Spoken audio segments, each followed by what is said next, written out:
Pawiin mo sabi eh. Ang kulit mo talaga. Ano, bakit? Halaban ka? Ay! O ano? Mangungulit ka pa? Halaban ka pa? O sige, papatulan kita. Binalaan kita, pero hindi ka nakinig. Bastos ka talaga at walang galang. At dahil sinaktan mo pa ako. O bakit? Anong gagawin mo? Bala ka zumba. Zumba, zumba, zumba.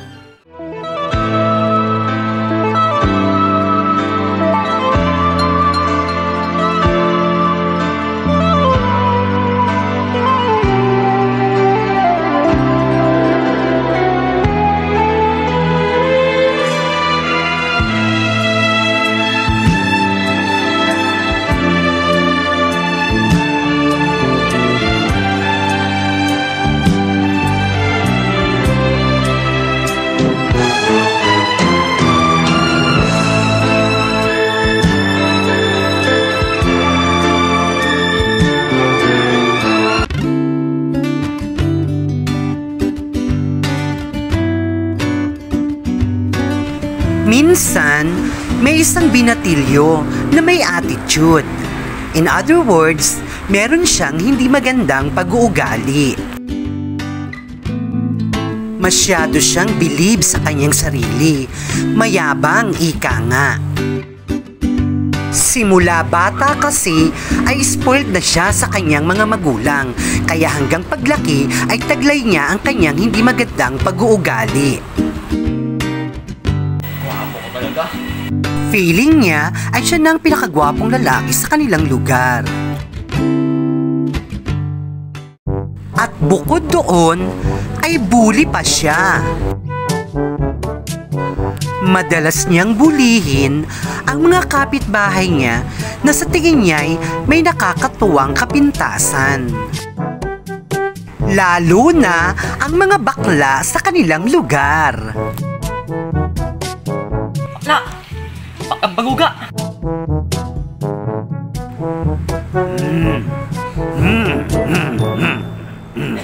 Nanigamo ka? Pag ang baguga? Ay, wala. Wala pala eh. Alis! Chupi!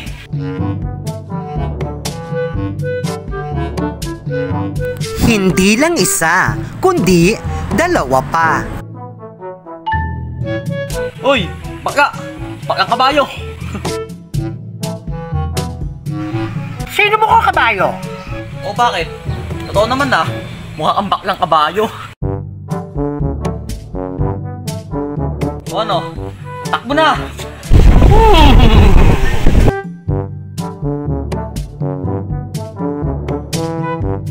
Takbo! Baklang kabayo! At hindi lang pala dalawa, kundi tatlo pa.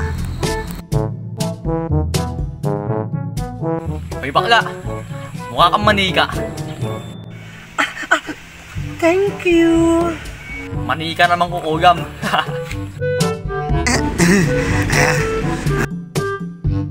Sino mukhang manika ng mangkukulang? Aba? Tagapan ka? Sige, subukan mo. Sorry. Hindi pala eh. Alis! Chupi! Mukha talaga ako manika ng mangkukulang. Sorry. At hindi natatapos ang isang araw na wala siyang binubuli sa kanilang lugar. Hanggang isang araw...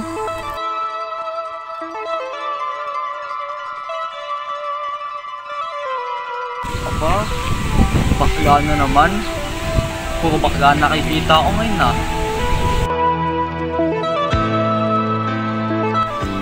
Hoy! Baklang matanda! Baklang gurang! Ang tanda-tanda mo ng bakla ka eh. Umarampa ka pa? Ang dapat sa'yo ay nagpipirmi na ka ng bahay at magdagantsilyo. O kaya, Gumamit ka ng tungkod kapag humarampa ka. Mukhang mahina na yung mga tuhod mo eh. Bawiin mo ang mga sinabi. Ha? Anong sabi mo? Ang sabi ko, bawiin mo ang mga sinabi mo. Ha? Bawiin? Ayoko nga. Sinabi ko na eh. Bawiin mo sabi eh. Ang kulit mo talaga ah. Ano, bakit? Nagaban ka? Ay! O ano? Mangungulit ka pa? Nagaban ka pa? O sige, papatulan kita. Binalaan kita, pero hindi ka nakinig. Bastos ka talaga at walang galang. At dahil sinaktan mo pa ako. O bakit? Anong gagawin mo?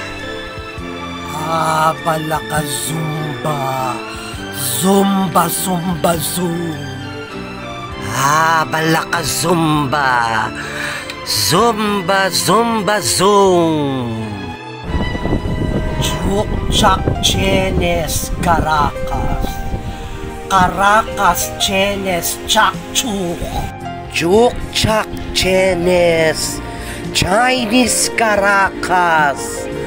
Caracas Chenes Chak-chuk. Walay kagalang chi sa thunders na baklechi.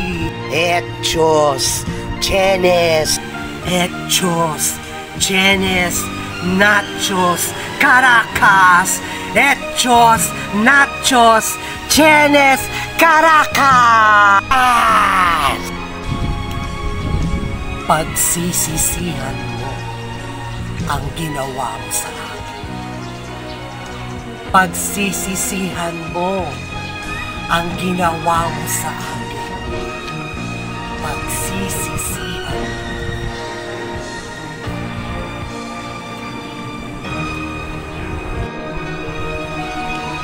Pagsisihan mo ang legang mong panot.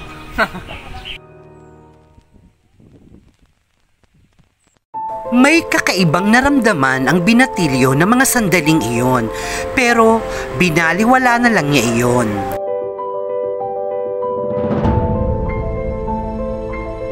At nang gabing iyon, Ayokong matandang baklayin na. Takutin ba ako? Pwes, takutin niya ang legang niyang panot. ganun pa man ay may kakaiba pa rin siyang nararamdaman. Pero idinaan na lang niya ito sa tulog. Sa isip niya'y hindi siya magpapaapekto sa pananakot ng matandang baklang iyon.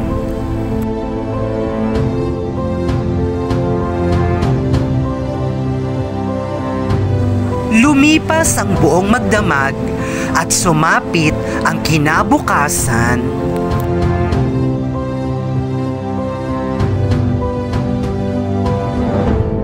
At gaya ng kanyang nakaugalian, ay cellphone muna ang hawak nito pagkagising sa umaga. At matapos ma-check ang cellphone, ay dahan-dahan itong pumupunta sa salamin upang tingnan ang kanyang sarili. At gayon na lamang ang gulat niya ng...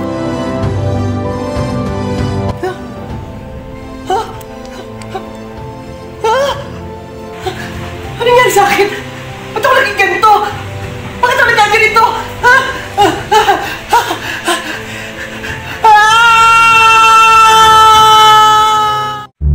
Opo mga viewers, nag-iba ang itsura niya at naging bading siya. Kung kaya't hindi siya makalabas ng kanyang kwarto. At hindi niya malaman ang kanyang gagawin ng umagang iyon. Bakit lumalatik ang mga daliri ko? Kahit anong pigil ko, lumalatik pa rin. Pati balakang ko. may kempo pag-isa! Ano ba nangyayari sa akin? Anong gagawin ko? Baka makita ko ng nanay at tatay ko. Hindi nila ako kailangan makita ng ganito. Kailangan gumawa ako ng paraan. At noon niya naalala ang sinabi na matandang bakla na binuli niya. Di yata't sinumpa ako na matandang binuli ko. Kung kaya't pagsisisihan ko raw ang ginawa ko sa kanya. Kailangan makita ko matandang baklang yun. Kailangan makahingi ako ng tawad sa kanya. Hindi dapat natapos ang araw na ito. Hindi ako nakakahingi ng tawad sa kanya. Kailangan magbalik na ako sa dati kong anyo. Kailangan makalabas ako dito nang hindi ako napapansin ni nanay at tatay. At ganun na nga ang ginawa niya. Palihim siyang lumabas ng kanilang bahay upang hindi siya makita ng kaniyang nanay at tatay. Pero hindi niya alam na ganun ang sasapitin niya paglabas niya ng kanilang bahay. Aba, may bagong bakla na nangigaw dito sa lugar natin. At mukhang baklang tomboy. Hoy, baklang tomboy! Nangigaw ka ba? Baka gusto mo ng escort. Pwede ako.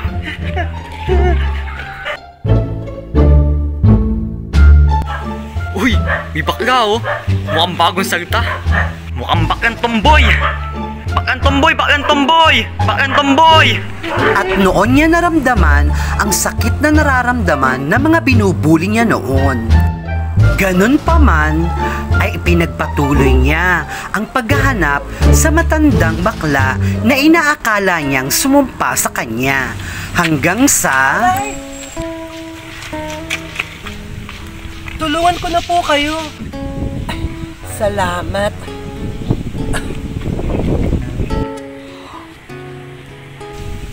Ha?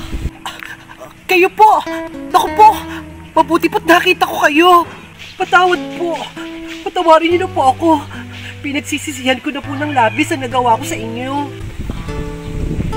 Nagmamakaawa po ako sa inyo. Kung isinumpa niyo man po ako na maging ganito, parang awa niyo na. Alasin niyo na po ang sumpa. Balik niyo na po ako sa dati kong anyo. Pangako po, magbabago na po ako. Hindi na po ako mambubuli. Pangako po. Sumpa? Hindi kita isinumpa. Ano palagay mo sa akin? Mangkukulam? Ha? Ano pong ibig niyo sabihin? Memes ko lang yung mga seremonyas ko. Alam mo naman ang mga bading, mahilig mag-keme-keme. Pero, patawarin niyo na po ako. Kung isinumpa niyo man ako o ang tadhana ang nagbigay ng sumpa sa akin, patawarin niyo na po ako. Dahil baka sa kapatawaran niyo, magbalik ang dati kong anyo. Baka tadhana ang nagbigay ng leksyon sa'yo para magbago ka. At nararamdaman ko naman na talagang nagbago ka na dahil tinulungan mo ako sa pagkakadapa ko. Kung kaya't pinatatawad na kita. Salamat po! Maraming salamat po! Ang mabuti pang gawin mo ay umuwi ka na lang sa inyo at matulog. Malay mo, paggising mo bukas ay magbalik ka na sa dati mong anyo. Parang magic, di ba? Parang sa mga pelikula. Opo, gagawin ko po. Salamat po. Maraming salamat po uli. Sige po, magpapaalam na po ako. Sige po, salamat po.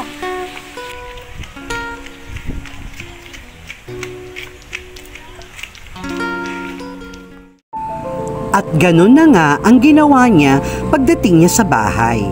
Sinunod niya ang utos ng matandang bakla na matulog siya pag-uwi niya. At bukod doon ay natutunan din niyang magdasal bago matulog. Lord, sana po pagising ko bukas, magbalik na po ako sa dati kong anyo. Pangako po talaga, magbabago na ako. At bukod sa pagdarasal, ay pinagsisihan na din niya ang kanyang hindi magagandang ginawa noon. At nang sumapit muli ang kinaumagahan,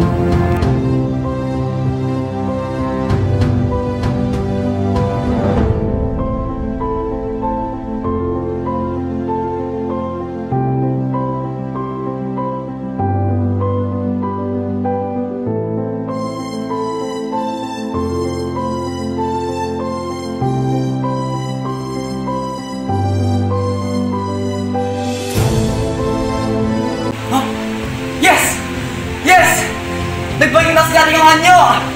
Salamat po! Maraming salamat po! Thank you po, Lord!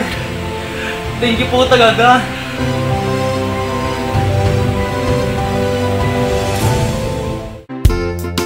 at magbuhat noon ay nagbago ng tuluyan ang kanyang ugali. Hindi na siya ang dating bilib na bilib sa sarili at mayabang. At higit sa lahat ay hindi na siya nambubuli, na ipinagtaka at ikinagulat ng mga taga roon, lalo na ng mga bading na binubuli niya.